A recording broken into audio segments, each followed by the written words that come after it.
যে ভোট কেন্দ্রে যে দখল আমরা নির্দোষ, আমরা কিছু জানি না।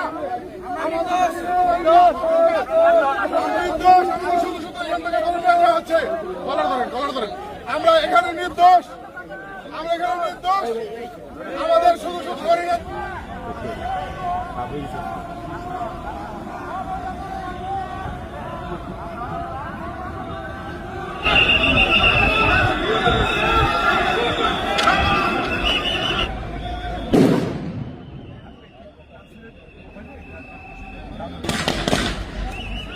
আগামী 12 তারিখে সুষ্ঠু, শান্তিপূর্ণ এবং অবাধ এবং উৎসব মুখর একটা নির্বাচন হবে ইনশাআল্লাহ।